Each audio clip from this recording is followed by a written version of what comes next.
thing I always talk about. Just because I want to do it doesn't mean I should. If the bucket is full, you can't worry about who filled it. You can't be mad that you didn't get the opportunity to say, oh, damn, I wanted to fill that bucket. Yes. Why didn't I get to fill the conditioning bucket? Why did somebody else? It doesn't matter. Somebody else filled it. You get there. Bucket's full. Let's look for the empties.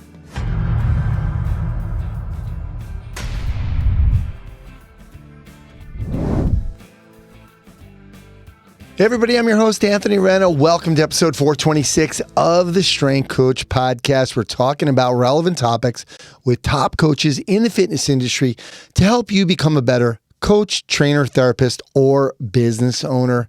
We're brought to you by Perform Better, the experts in functional training and rehabilitation. And speaking of becoming a better business owner, they have a couple of good workshops coming up at the Perform Better Functional Training Institute, all about business. So check that out, performbetter.com. They also just announced the dates for the Functional Training Summit. So Chicago is going to be June 18th to the 20th. I'll probably be at that one. Long Beach, July 9th to 11th. And Providence, August 20th to the 22nd.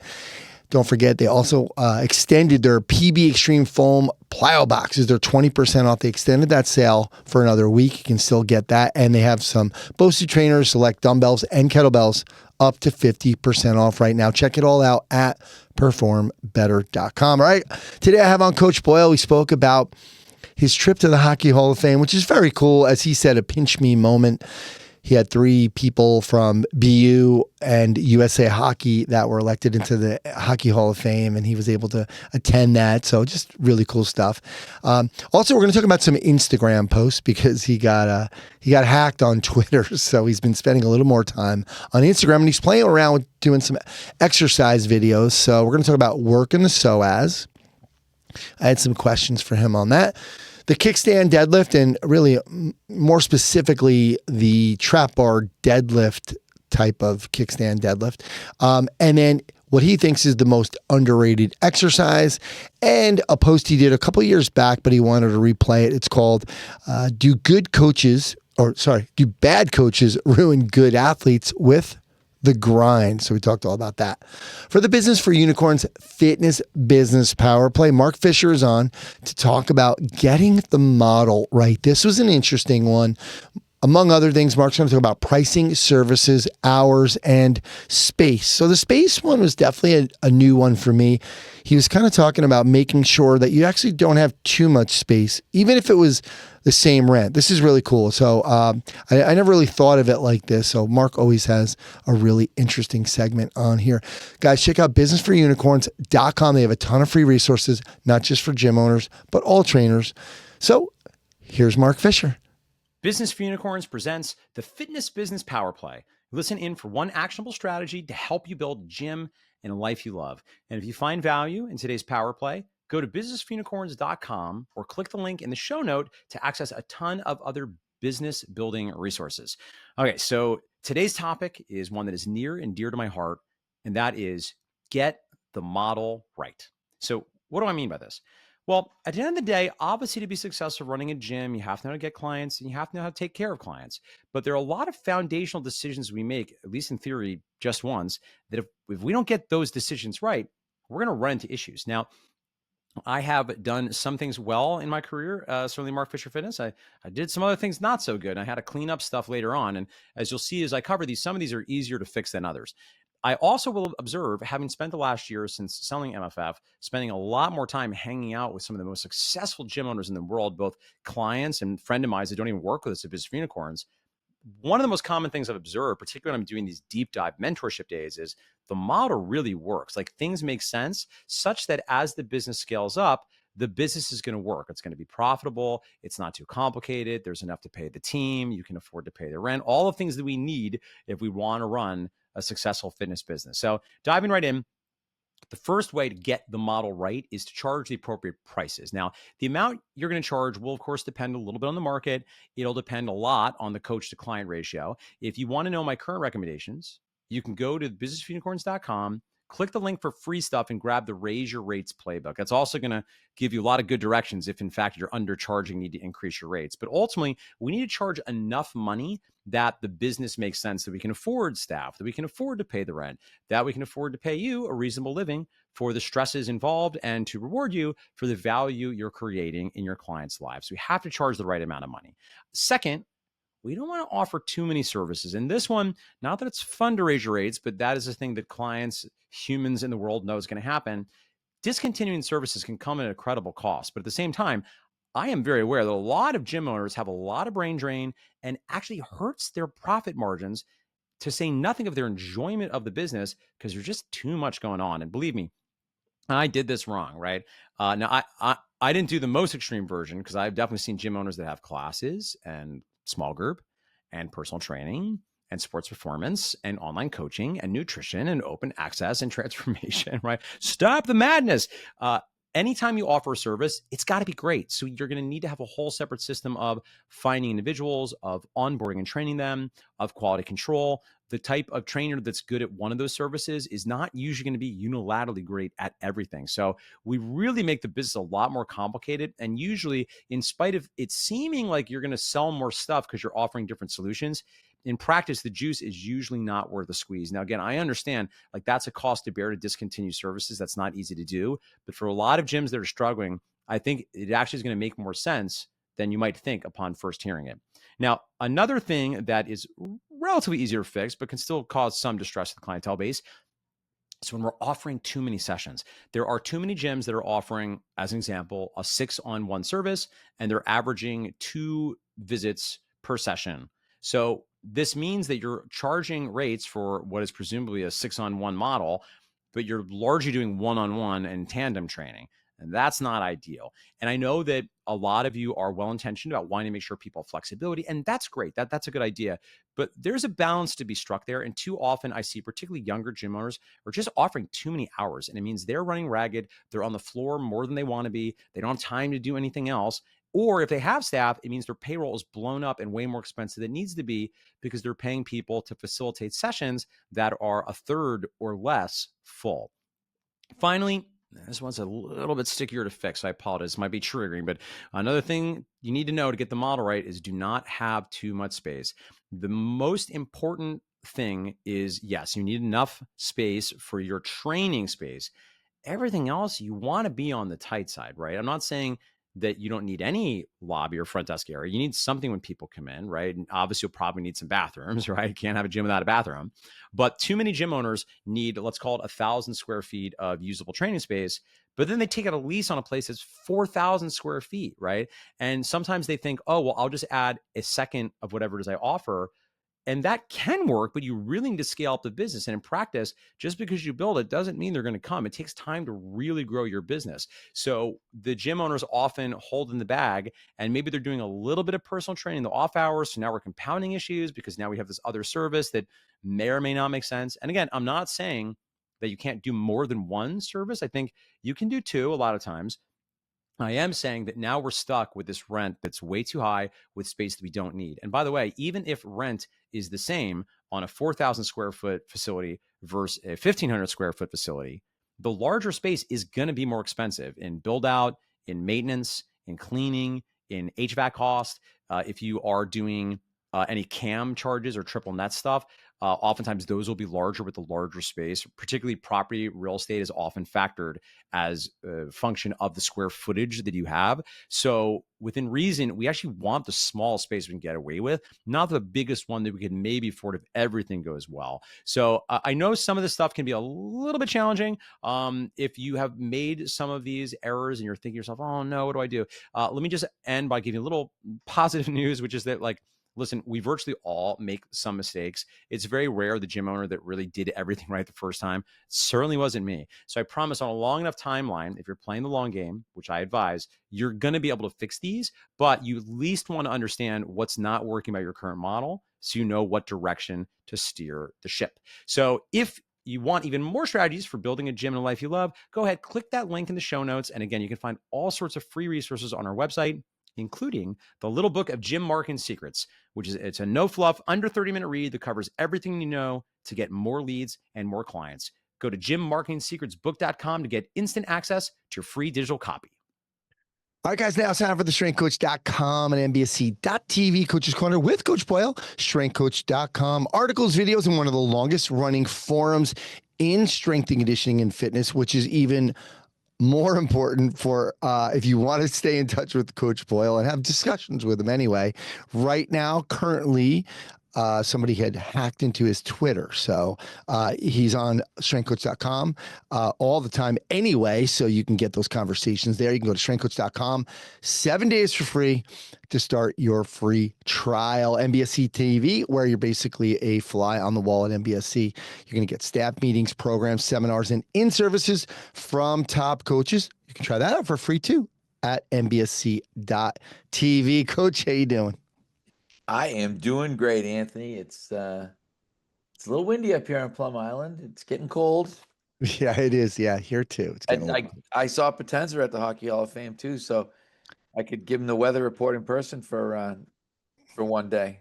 There you go. Was he there for Joe? Yeah, he was there for Joe. Joe was really good in terms of Joe had a lot of teammates there. Joe had staff there. There was a lot of people there for Joe, but Joe, honestly, and I know you said you're going to start with this anyway. Yeah. Joe is probably, I would say, the nicest superstar that I have been around in my career in terms of you pick up with him. I've seen him twice in 20 years, and you would think that we had seen each other yesterday. He was he came into the lobby, and I had kind of said in my mind, I've never been like a big picture guy, but I said, okay, I'm going to get a picture with Joe while I'm here. And then I was kind of like, in a perfect world, I'll get a picture with Joe and Coach Parker and Brianna Decker. But I said, I just saw Joe, so I said, I'll start with Joe because I know the other two will be easy. And I figured Joe would just be getting overrun with people. And I saw Joe, and he was actually sitting with his mom and dad and his agent. And I said, he was like, gave me a big hug. He's like, oh my God, I can't believe you're here. And I said, oh, I got to get a picture with you. I got to run back and get my phone. He's like, no, I'll go with you. And he just left the table, came over, sat down with all the BU guys at the table, and just started talking about, the old times and hanging around up at BU and eating pizza at T. Anthony's. And like he never left. Sat there for probably 20 minutes with the guys, took pictures with everybody that was there. He might have taken a picture with everybody that was in Toronto that weekend. He had some run. I was going to say he was all over the place that weekend. You could see, I saw on all the different hockey sites. If you said it, but you heard it, but he went back to St. Thomas where he played. In between, he literally flew out of the little airport in Toronto, went back, dropped the puck, and then came back that same night. He did the lineup too. He did the lineup in the lineup. Yeah, was in the hotel bar with his buddies that night again. He was great. He really was amazing. Yeah, that's awesome. And for those that don't know, it was the Hockey Hall of Fame this year's inductees. 3 of the inductees have a huge connection to Coach Boyle. Coach Parker from BU, Brianna Decker, USA Women's Hockey, and Joe Thornton. If you Bruins and San Jose Sharks, just a legend in the NHL.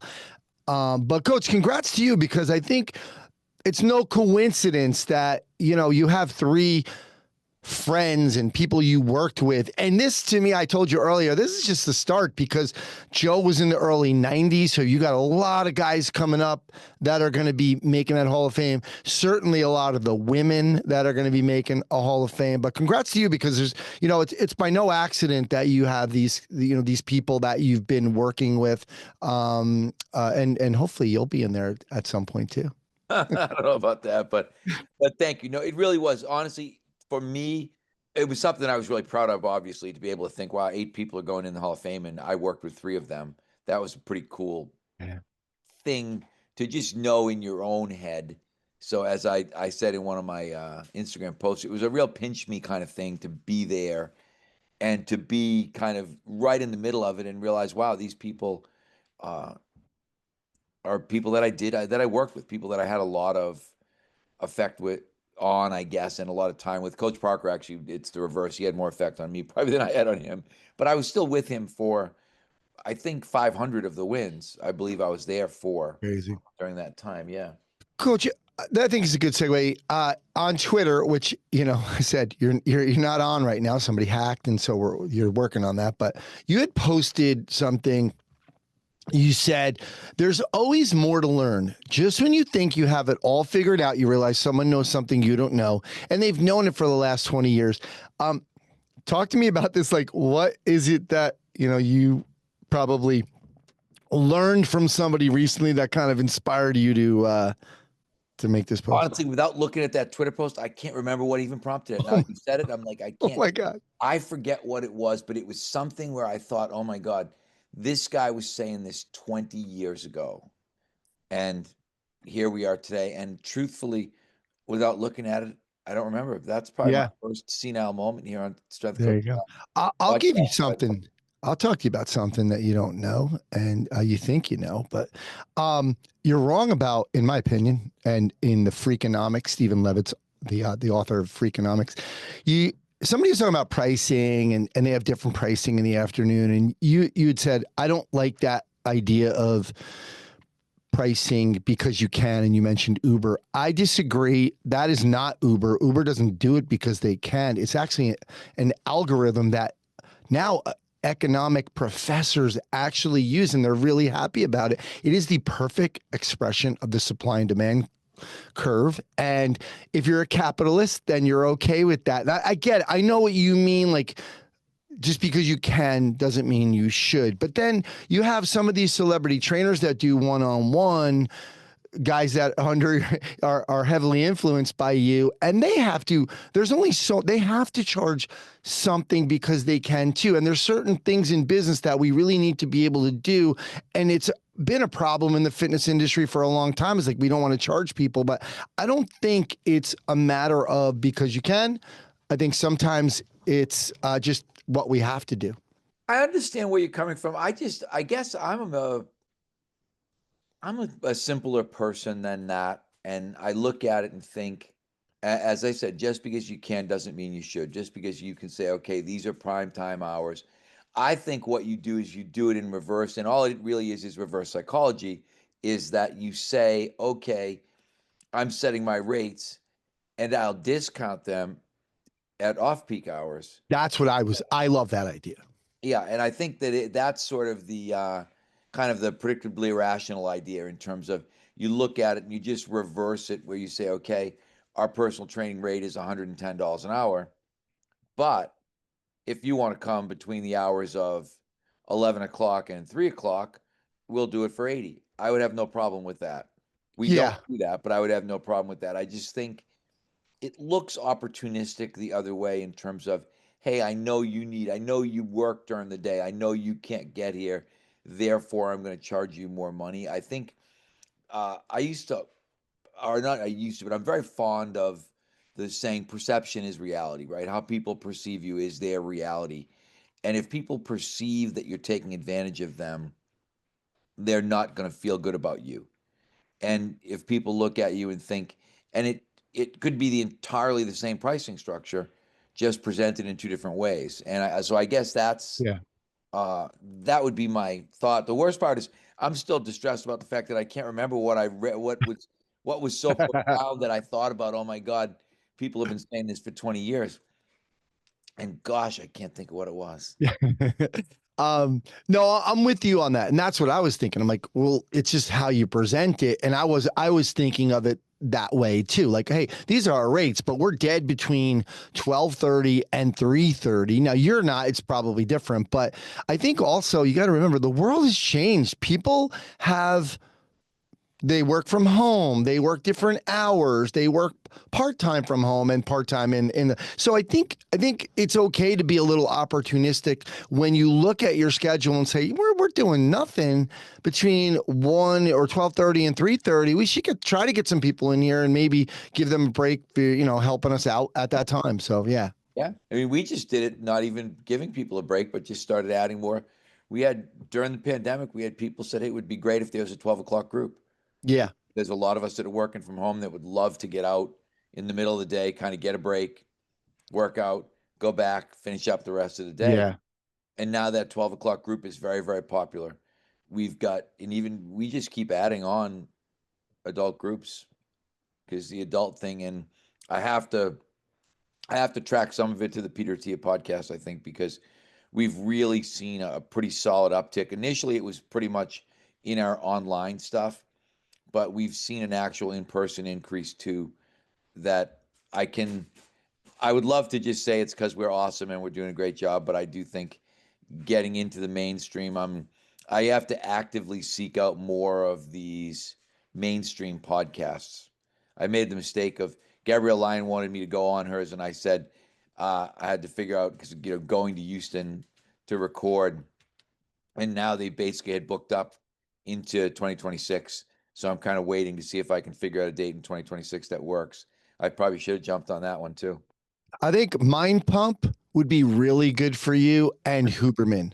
And you have a direct line to Huberman, so you should be on that one for sure. But Mind Pump is another one that is super popular, and I think it crosses both. From a The trainer other one is Found My Fitness. down my fitness, yeah, Rhonda Patrick, yeah, Patrick does. yeah, Again, she hits that audience, and I think gets a really big chunk of that audience. So yeah, I do. yeah.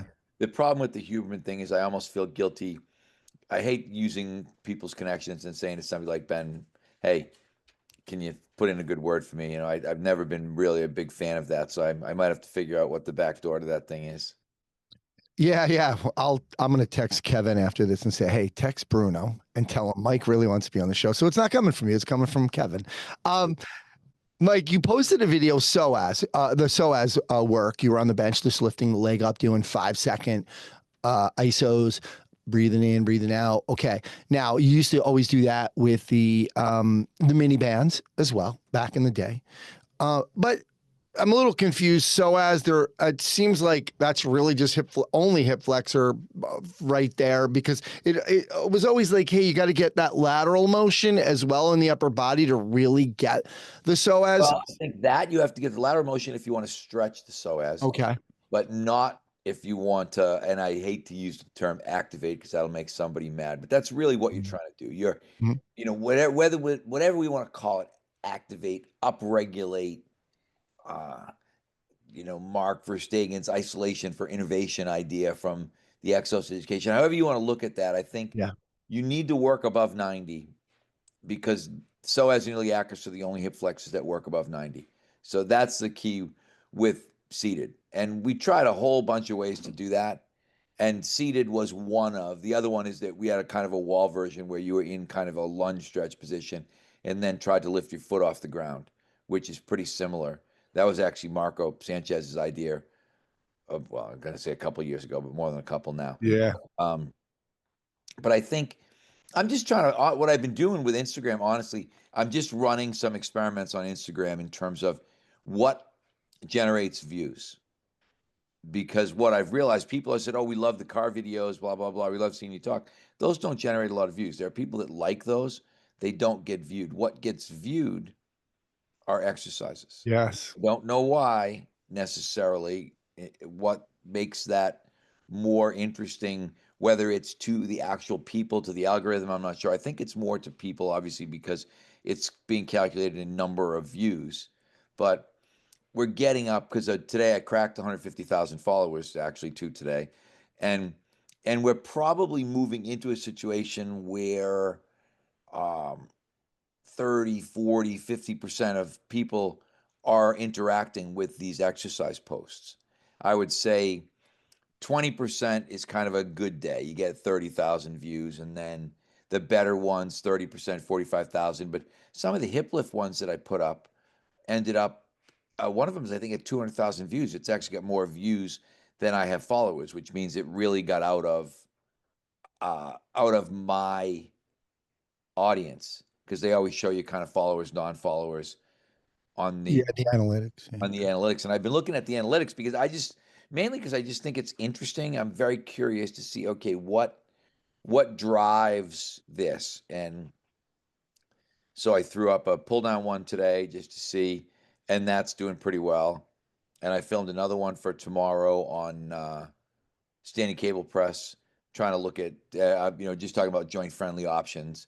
And it'll be interesting to see how these other ones do, because the other thing there doesn't seem to necessarily be a lot of rhyme or reason. The one that I talked about, the the girls with two different heights, that did really well. One MBSC TV clip from one of the teasers where we talked about coaching, that did really well. So I'm still kind of trying to figure it out. Yeah.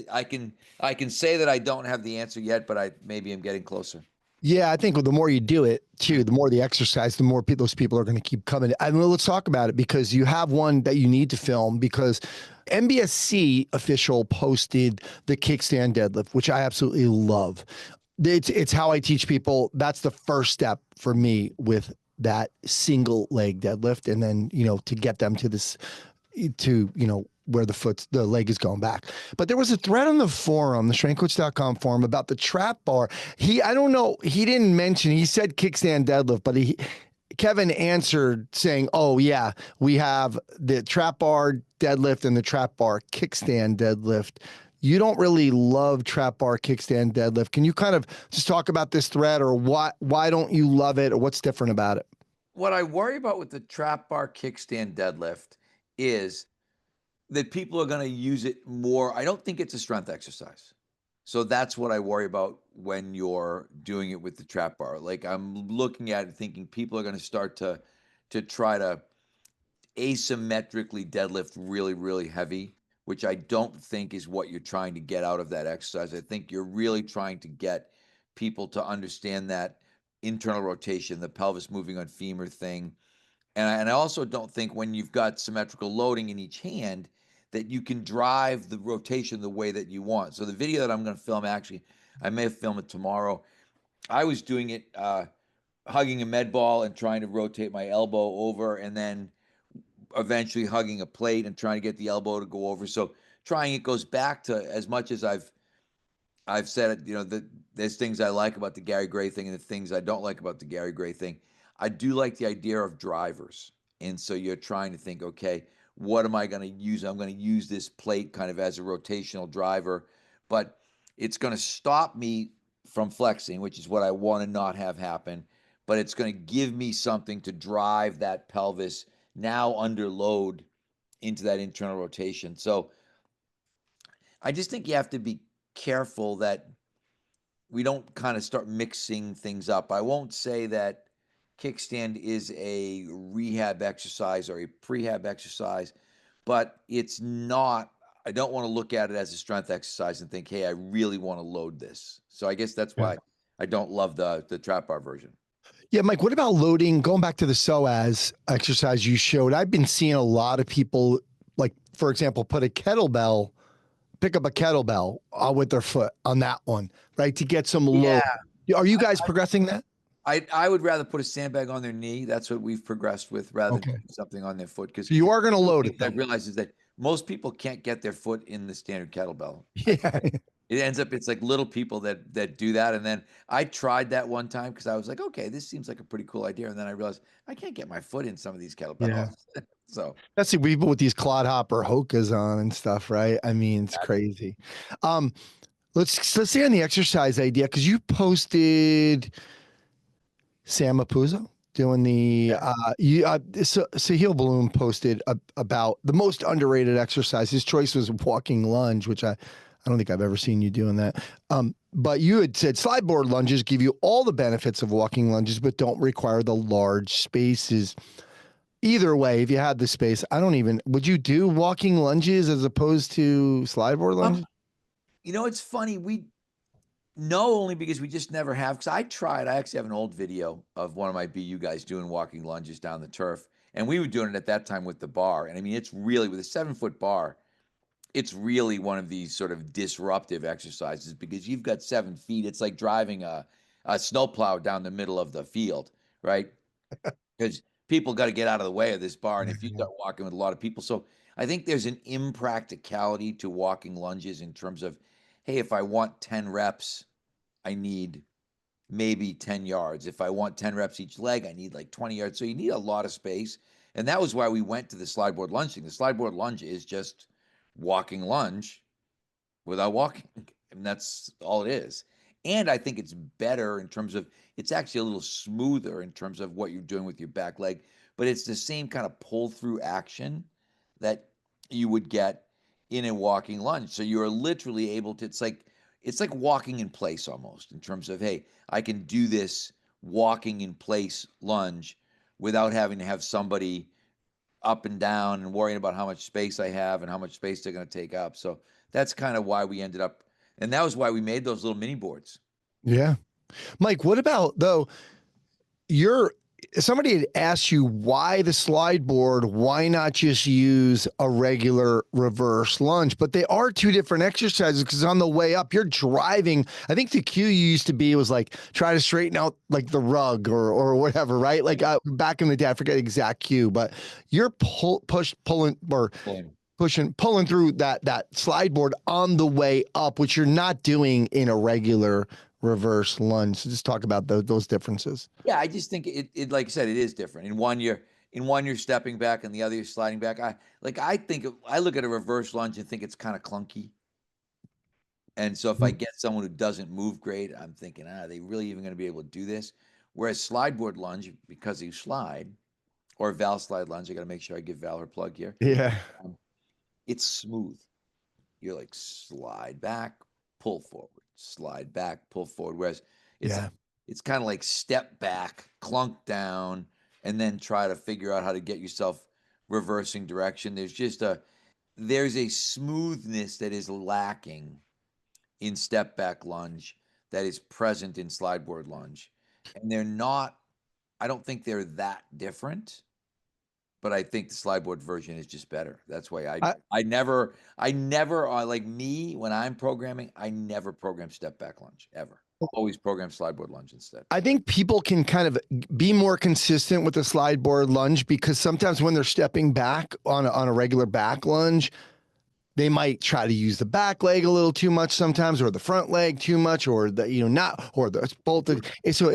That's what I would say. That's why I say clunky. You know what I mean? There's just something. It's like, it's not smooth. You look at it and think there's a lot more that can go wrong. There's a lot more errors that can be made, I think, because even in the step back, like, do they step back and then do they try to push themselves forward as opposed to pull themselves forward, because they're just trying to complete the exercise. So with the slide board lunge, you can't, even if you wanted to push yourself forward, you can't, because you're sliding. There's no way. The only thing that stops you from going back is that front leg saying, hey, far enough, and pull yourself forward.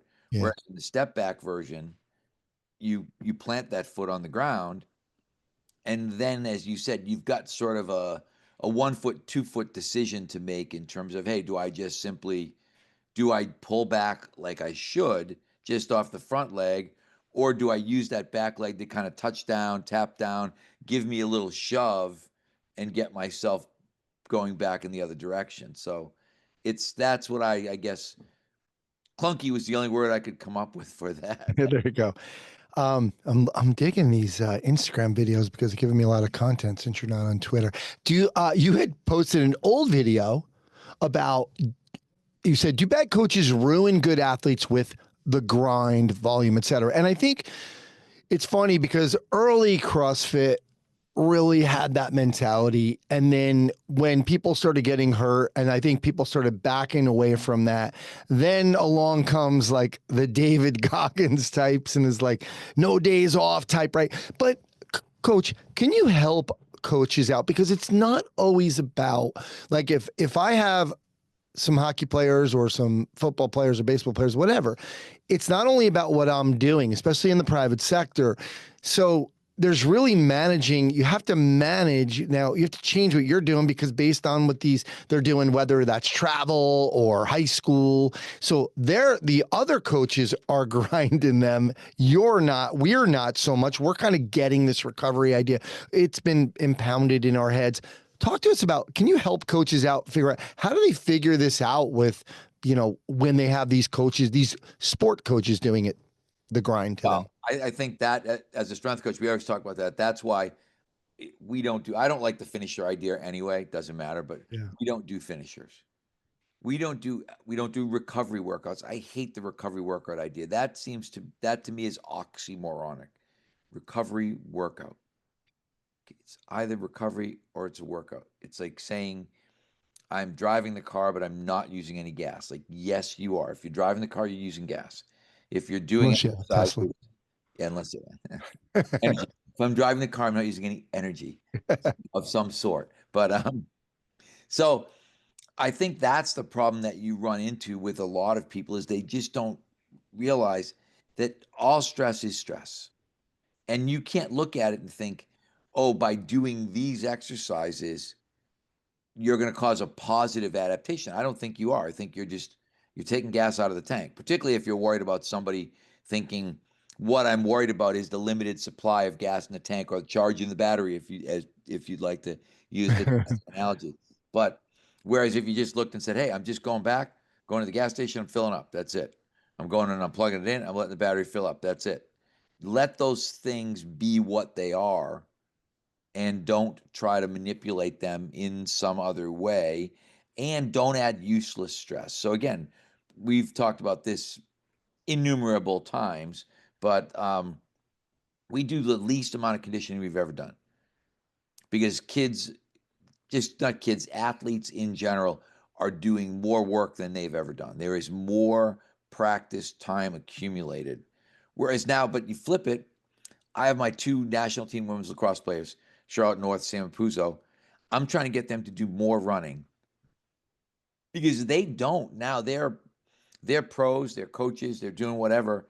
They don't get the volume. The college kids are ahead of them in a lot of ways because the college kids are getting 5 days of practice a week, maybe an hour plus that my girls aren't getting. So I think it's always looking at what are you getting and what are you not getting and how do you compensate for that. I think it's just intelligence really from a coaching perspective. And people will talk about whatever load management, micro dosing, there's all this stuff that goes around it, but some of it is just simply thinking logically through the process and saying, okay, what stressors are being presented to me or this athlete at this time, and then am I compensating for those stressors or do I want to add more stressors? So it's a that's the thing that you've got to be able to decide. And I think there's just a lot of coaches who think add. I want it, I want it to be hard. Like I said,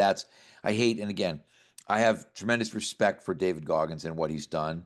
Yeah. That stuff is really bad for us. I don't CrossFit, just really bad for us. Like a lot of this stuff where just, high rocks, there's just so much of this kind of crap that's out there that's not good in the general sense. But then today I was looking at somebody's Instagram post, and his post was basically, don't worry about people doing too much. You got to worry about people who aren't doing anything. And so again, you've got to look and say, okay, this guy might have a point in general fitness. In general fitness, most people aren't doing enough. Like we're trying to get our general fitness people, hey, get them on the bike, get them to do more conditioning. We're trying to realize you just have to be looking, I guess, at your scale and asking yourself if it's balanced. And if it's not, balance it. Yeah. And if it's out of balance, balance it. And that might mean taking something off your side. And I think that's what we've done in terms of, hey, we've taken conditioning off our side because we realize somebody else is piling a lot of conditioning on that other side. I can't say, oh, I still want to. And that's the thing I always talk about. Just because I want to do it doesn't mean I should. Yeah. I love that. I actually dealt with that last night doing a program because I have a guy in New York, online guy. And basically we were talking and he feels that he needs a little bit more core, and some people were talking about his posture. So I actually took away some of his power stuff on Tuesdays. He only does 2 days. So because I said, look, we'll take this phase. I'm like, it's okay. We're going to take that away because I don't just want to add that, like we talked about last episode, some of the cuff work, because his yoga teacher was telling him he needs more rotator cuff stuff, whatever. I'm gonna deal with it. But I said, okay, well, we can do this, but we're gonna have to take something away. So that you're right. I think it's hard for us to do because we're like, we want to check those boxes, we want to fill those buckets, but we have to remember we can't overload it. So it's You got to remember, I always say you can't, if the bucket is full, you can't worry about who filled it. Yeah. Like, you can't be mad that you didn't get the opportunity to say, oh, damn, I wanted to fill that bucket. Yes. Why didn't I get to fill the conditioning bucket? Why did somebody else? It doesn't matter. Somebody Yeah. else filled it. You get there, bucket's full. Let's look for the empties. Well, I know the email in 2 months is going to be, and I feel like my swing speed is going down in the, in the thing because we're not doing that. Yep. So exactly, it's going to be something else. So it's And okay. you'll be able to send them back and say, remember when we talked about this? Yeah. Here's some more. You did more of this, and Uh, sometimes that's the game, right? It is the game, but what I think is, and I love this saying, is they got to remember we got to be careful not to major in the minors, right? And that's where we can go wrong. Yeah, no question. You can, and we've done that. I mean, we've done. I can remember Gray Cook saying, "Don't bring a rehab solution to a fitness problem." That's another great one. Where and I think we've all been guilty of that. I think over time, we've all been guilty of all of these things. Sometimes, like it's funny. I always talk about my client Eric, but I really am having fun training my client Eric because he's a middle-aged man who really hasn't exercised before, and it's just the perfect kind of testing ground, proving ground. But I was thinking about it the other day. If someone watched us lift, they're like, we only do 4 exercises. We do a push, a pull, a knee dominant, and hip dominant, because we've got all this other stuff that we need to do. We're doing hip stuff and core stuff, and we've got problems that we're dealing with. And then it's like, okay, then we got to get a little strength work in, and we get 15 minutes worth of strength work in, and then we still want to get some conditioning work in because that's important. And so it's balancing the scale. It's looking at the buckets. It's saying, okay, what's the most important bucket right now? Maybe that prehab rehab bucket is really important in this kind of 50 plus age bracket. And we've got to spend some time, like you said, cuff work, whatever it is. Hey, you got to go spend some time filling that bucket. That's us. That's sort of Jess and Jenny and all these guys that are doing our adult program. We're always kind of pushing and pulling with that in terms of, hey, are we doing enough? Are we doing too much? Can we add a little bit here? Can we put this in there? And still keep, okay, because now I got all these buckets, but all the buckets got to fit in an hour. And then I've got to look at all these buckets and think, are there buckets that I think are more important or larger or more frequently empty? Or so you're always looking at that. And just for the record, anybody who's sitting here list thinking buckets, I don't get it. Go look on strengthcoach.com and look for "Have you filled a bucket today?" I think is the title of the article. But if you just type in bucket on the search, that article will come up. Because talk about the bucket. We talk about the bucket analogy all the time, and then I wonder sometimes if people are going, what are they talking about? Well, I will say too, I think there's a certain language. It's so different. We're looking at longevity. And so I feel like the language is it's a slower roll. It's not, hey, it's the off season. We got to get you back in. We have to do A, B, and C. No, we can go a little slower with these people because of the fact that we're looking at from a long-term perspective. So I think it's a little different. Yeah. And by the way, the interview with Chad was very good. I thought his ideas were solid in terms of that, fitness, just fitness over 50, but just fitness in general in terms of, I found myself listening and nodding along in terms of. Yeah, he has a great approach. I think it's a really good approach to get people into it and to stay with it and to not overdo anything and like really not worry about the day to day, not worry about, hey, if somebody's weaker today, they're weaker today, whatever. Maybe they didn't sleep, maybe they're stressed. Yeah. So good stuff. All right, Coach. Well, thanks for doing this. Hopefully next time we talk to you, we'll be talking about some Twitter topics. Oh, I know. That'd be nice if I get that back. I'd be happy. You have some great conversations on Twitter. Don't sleep on Twitter, everybody. There's some you've had, Mike. You've really had some great conversations on Twitter, and I think they've gone over into strengthcoach.com, and it's just been so. Hopefully, you're going to get back on there. So, all right, great. Thanks, Dan. All right, thanks, Mike.